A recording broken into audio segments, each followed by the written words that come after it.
Ở nhà chắc là ít người dám vặn vòi nước nhà mình ra, hứng một cốc nước uống ừng ực, không qua đun sôi và không qua máy lọc. Ở quê thì giếng nước còn đục hơn. Ở thành phố thì nước máy thường có mùi clo. Cái chuyện uống nước lã nó là ngày xưa rồi.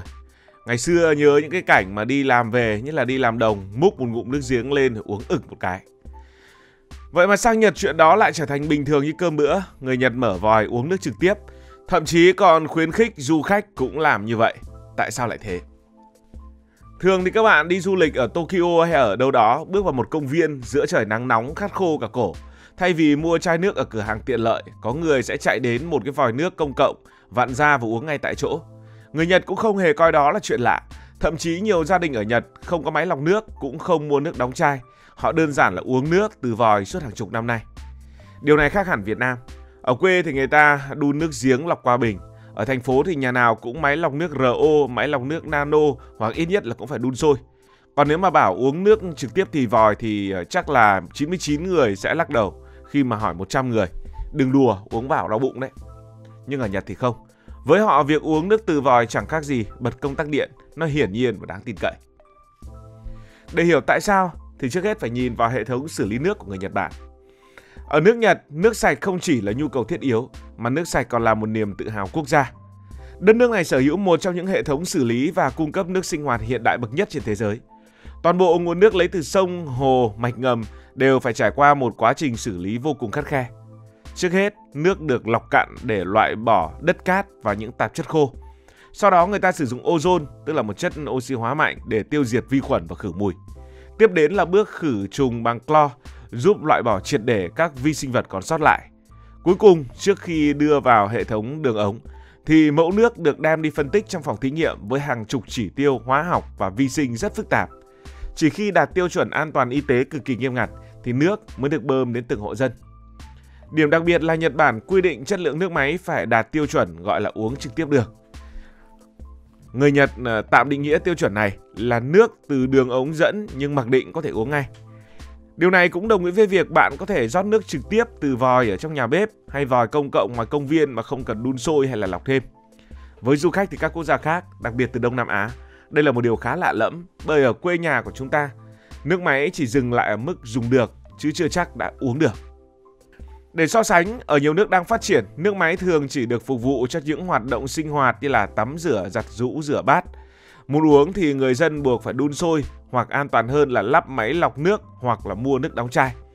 Trong khi đó ở Nhật, chúng ta thấy tiêu chuẩn đã được nâng lên một nấc, nâng lên một tầng cao mới. Nước phải uống ngay được mà không qua bất kỳ công đoạn xử lý bổ sung nào tại hộ gia đình. Chính sự khác biệt này đã làm nên danh tiếng về chất lượng nước sinh hoạt ở Nhật Bản. Hệ thống này cũng phản ánh niềm tin và văn hóa xã hội của người Nhật. Người dân đóng thuế, đổi lại họ được sử dụng dịch vụ chất lượng rất cao, từ giao thông công cộng đúng giờ cho đến những cốc nước tinh khiết chảy ra từ vòi.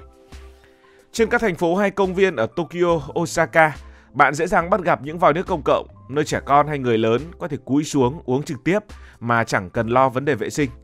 Đây là một hình ảnh hiếm thấy ở nhiều quốc gia châu Á, nơi mà nước công cộng thường bị coi là không an toàn. Thậm chí việc Nhật Bản duy trì một hệ thống như vậy còn là cách khẳng định bản sắc văn minh và uy tín của đất nước. Trong nhiều chiến dịch quảng bá hình ảnh, chính quyền Nhật từng nhấn mạnh du khách đến Nhật có thể uống nước trực tiếp, uống nước máy trực tiếp ở bất kỳ đâu.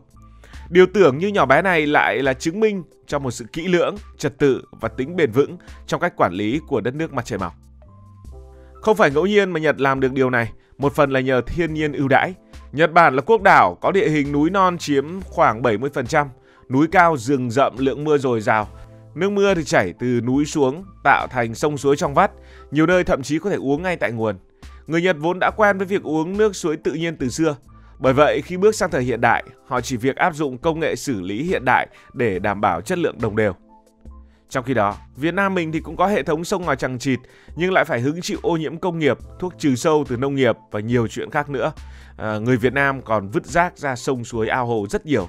Vì thế dù nước mưa ở miền núi nước ta rất sạch nhưng khi về đồng bằng thì không còn nguyên nữa. Cứ bảo nước trên trời là sạch nhưng mà để mà hạt nước mưa đấy rơi xuống thì nó cũng hứng bao nhiêu bụi rồi. Nguyên nhân lớn khác giúp người Nhật yên tâm uống nước từ vòi đó là niềm tin vào hệ thống xã hội Nhật Bản. Ở Nhật các dịch vụ công thường đạt chuẩn rất cao và minh bạch. Chính phủ nói nước vòi uống được là người dân tin ngay. bởi họ biết rằng nếu có sai sót, báo chí sẽ phanh phui và quan chức liên quan sẽ phải chịu trách nhiệm. Khác với nhiều nơi người dân hay có tâm lý nói một đằng mà làm một nẻo, hoặc là không nói mà làm, thì ở Nhật, niềm tin vào chính quyền và dịch vụ công rất cao. Đó có thể hiểu là một dạng hợp đồng xã hội bất thành văn, chính quyền làm đúng việc, người dân tuân thủ và hệ thống cứ thế mà vận hành trơn tru. Cũng như thế, văn hóa mở vòi uống nước mới trở thành thói quen bình thường của hàng chục triệu người. Thói quen mở vòi uống nước của người Nhật tất nhiên là cũng có khá nhiều sự tiện lợi và những lợi ích cho sức khỏe. Đầu tiên là tiết kiệm, ai cũng nhìn thấy luôn.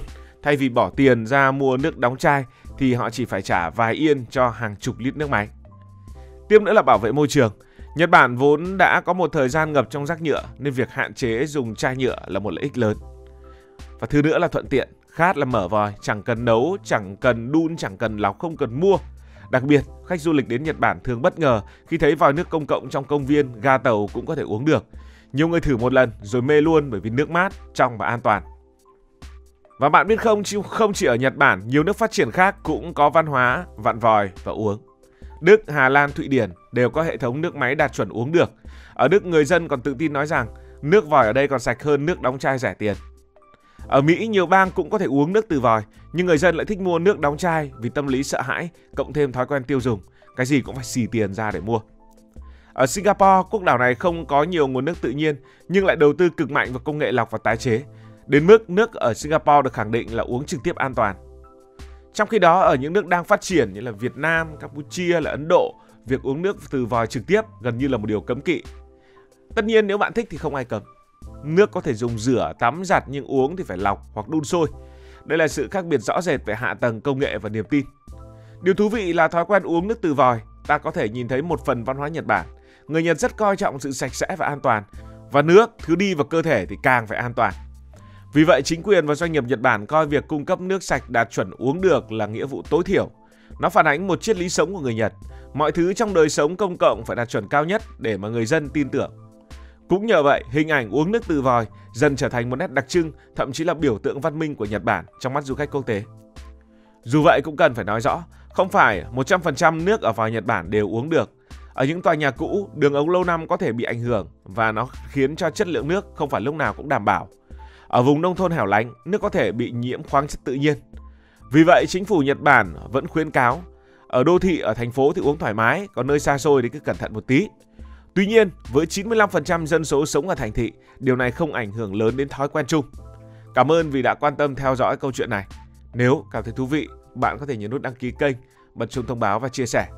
Còn bây giờ xin được nói lời chào tạm biệt từ bình luận viên Hải Thành.